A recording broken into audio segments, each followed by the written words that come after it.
திருவனந்தபுரத்தில் உள்ள புகழ்பெற்ற மார் இவானியோஸ் கல்லூரியில் எப்போதும் ஒரு பண்டிகை போலவே இருக்கும். விலையுயர்ந்த கார்கள், புதுப்புது ஃபேஷன் உடைகள், மேம்பட்ட கேஜெட்டுகள், சமூக ஊடகங்களில் எப்போதும் பிரகாசிக்கும் மாணவர்கள். இவர்கள் அனைவரும் இங்கே ஒரு ஃபேஷன் ஷோவின் நாயகர்கள் போலவே தோன்றுவார்கள்.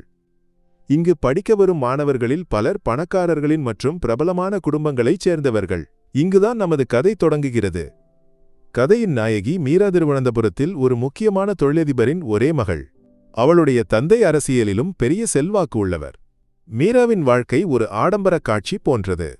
பள்ளி வாழ்க்கை எல்லாவற்றிலும் முதலிடம் பிடிப்பதற்கும் தான், மற்றவர்களை விட ஒரு படி மேலே இருப்பதாக காட்டிக்கொள்வதற்கும் அவள் முயற்சித்தாள். இந்த பண்பு அவளுடைய தந்தை வீட்டில் உருவாக்கி தந்த உலகத்திலிருந்து வந்தது. அவளுக்கு கிடைக்கும் எல்லா சலுகைகளும் பணத்தின் பலத்தால் என்று அவள் நம்பினாள். விலையுயர்ந்த கருப்பு ஆடி காரில் கல்லூரிக்கு வரும்போது எல்லோருடைய பார்வையும் அவள் மீதுதான் இருக்கும்.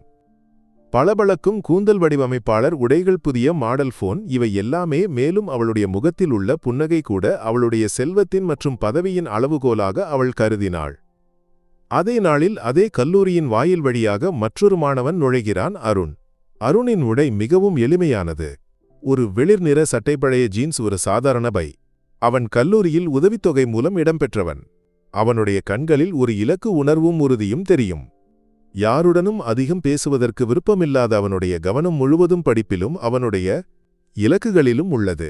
கல்லூரி முடிந்தவுடன் அருகில் உள்ள தேநீர் கடையில் அவன் வேலைக்குச் செல்வான். வாழ்க்கையின் யதார்த்தங்களை அவன் நேரடியாக அனுபவித்து அறிந்தவன். முதல் வகுப்பிலேயே பேராசிரியர் ஒரு குழு திட்டம் பற்றி பேசுகிறார். தற்செயலாக மீராவும் அருணும் ஒரே குழுவில் இடம்பெறுகிறார்கள். அருணை ஒரு இளக்கார பார்வையுடன் பார்த்து மீரா கேட்கிறாள், நான் உன்னோடு சேர்ந்து வேலை செய்ய வேண்டுமா? அவளுடைய குரலில் ஒரு இளக்காரம் மறைந்திருந்தது. அருண் அமைதியாகச் சொன்னான், திட்டத்தின் இறுதி தேதி நெருங்குகிறது, நாம் நேரத்தை வீணாக்கக்கூடாது. அவனுடைய அமைதியான பதில் மீராவை புழுக்கமடையச் செய்தது. எல்லோரும் தன்னிடம் பணிவு காட்டுவார்கள் என்று நினைத்த மீராவுக்கு அருணின் இந்த அலட்சியம் தாங்க முடியவில்லை. அன்று முதல் அருணை தனது தரத்தைக் காட்டி அவனை வீழ்த்த மீரா முடிவு செய்தாள். மீரா அருணின் உடைகளையோ வாழ்க்கை முறையையோ கேலி செய்யத் தொடங்கினாள். ஒரு நாள் நூலகத்தில் அருண் பழைய புத்தகங்களை படித்துக் கொண்டிருக்கும் போது மீரா தனது நண்பர்களுடன் வந்து உரத்த குரலில் சொன்னாள், பாருங்கள், இந்த ஏழை பையன் இன்னும் புத்தகங்களில் வாழ்கிறான். ஒரு ஸ்மார்ட் போன் கூட வாங்க முடியவில்லை. அவளுடைய வார்த்தைகள் நூலகத்தில் எதிரொலித்தன.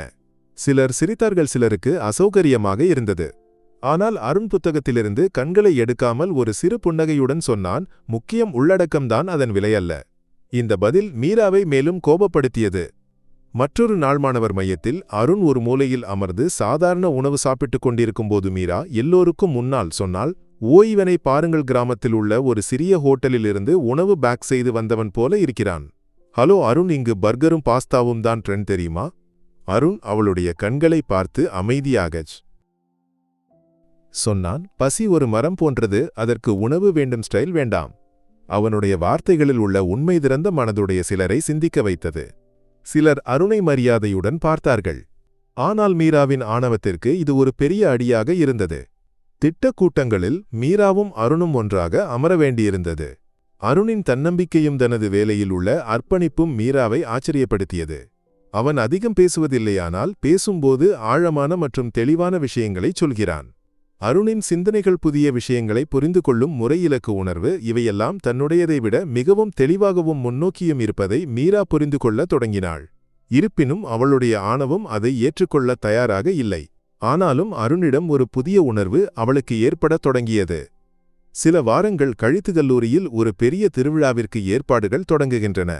மீரா எப்போதும் போலவே திருவிழாவின் நட்சத்திரமாக இருக்கிறாள். லட்சங்களில் விலையுள்ள வடிவமைப்பாளர் உடைகளையும் சிறப்பு ஒப்பனையையும் அணிந்து அவள் ஒரு திரைப்பட நடிகை போல பிரகாசிக்கிறாள். ஆனால் அவளுடைய கவனம் திடீரென அருணை நோக்கி செல்கிறது.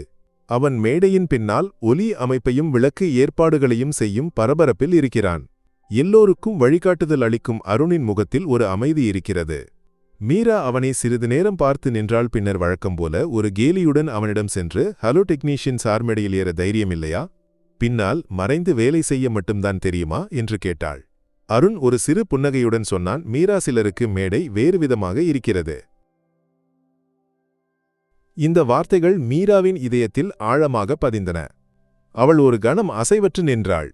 செல்லும் வழியில் அவள் அருணை திரும்பி பார்த்தாள். அவனுடைய கண்களில் ஒரு புதிய ஒளி அவளுக்கு தெரிந்தது. இந்த நேரத்தில் திருவனந்தபுரத்தில் ஒரு பெரிய வணிக மாநாடு நடக்கவிருக்கிறது. மீராவின் தந்தை ஒரு மதிப்புமிக்க புராதன பொருளை வாங்க விரும்புகிறார். மாநாட்டில் லட்சங்களும் கோடிகளும் போட்டியிடுகின்றன. திடீரென ஒரு குரல் எழுந்தது. 10 கோடி மண்டபம் மௌனமாகியது. எல்லோருடைய முகத்திலும் அதிர்ச்சி. ஏலம் வைத்தவர் மேடை நோக்கி நடந்து வருகிறார். அது அருண். அவர் மைக் எடுத்து சொல்கிறார், நான் அருண் ராஜ், இந்தியாவின் மிகப்பெரிய தொழில்நுட்ப நிறுவனமான விஷன் டெக்னாலஜிஸின் தலைமை நிர்வாகி. இந்த வெளிப்பாடு கல்லூரியை அதிர்ச்சிக்கு உள்ளாக்கியது. அருணின் எளிமையான உடைகளையும் சாதாரண உணவையும் கேலி செய்த மீரா இப்போது அவனுடைய உண்மையான ஆளுமையைக் கண்டு உடைந்து போனாள். அருண் ஒரு கோடீஸ்வர தொழில்நுட்ப ஐகானாக இருப்பது தெரிந்தவுடன் கல்லூரியில் எல்லோரும் அவனைப் பற்றி பேசத் தொடங்கினர். பெண்கள் அவனைச் சுற்றி கூடினர். ஆண்கள் அவனுடன் நட்பு புரிய முயற்சித்தனர். ஆனால் மீராவுக்கு ஏதோ பெரிய இழப்பு ஏற்பட்டது போல் உணர்ந்தாள். அருணின் பெயர் கல்லூரியில் எல்லா இடங்களிலும் எதிரொலித்தது. யாரும் கவனிக்காத அருண் இப்போது எல்லோருடைய ஹீரோவாக மாறினான். மீராவுக்கு மன அமைதியில்லை. அருணின் அமைதியான புன்னகை அவளை மேலும் புழுக்கமடைய செய்தது. ஒரு நாள் அவள் தைரியத்தை வரவழைத்து அருணிடம் சென்றாள். அவன் நூலகத்தில் தனியாக ஒரு புத்தகம் படித்துக் கொண்டிருந்தான். மீரா மெதுவாக அவனிடம் சென்று சொன்னாள், அருண், என்னை மன்னிக்க வேண்டும். நான் உன்னை தவறாக புரிந்து கொண்டு உன்னை நிறைய வேதனைப்படுத்தினேன்.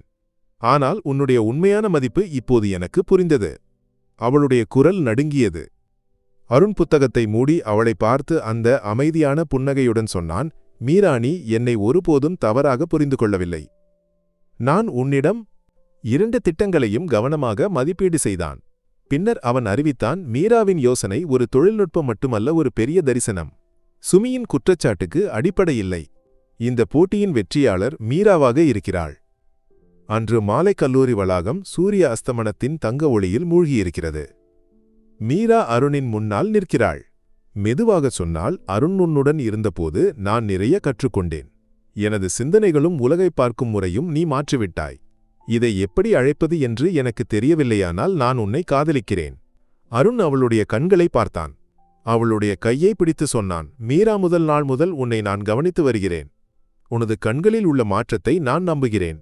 காதல் இதயத்திலிருந்து வருகிறது, புறத்தோற்றத்திலிருந்து அல்ல. நானும் உன்னை காதலிக்கிறேன். மீரா அருணை கட்டிப்பிடித்தாள். அந்த நொடியில் உலகம் முழுவதும் அசைவற்று நின்றது போல் தோன்றியது. ஒரு காலத்தில் ஆணவத்துடனும் கேலியுடனும் தொடங்கிய அவர்களின் உறவு இப்போது மரியாதையும் உண்மையான காதலும் நிறைந்த ஒரு அழகிய கதையாக மாறியது.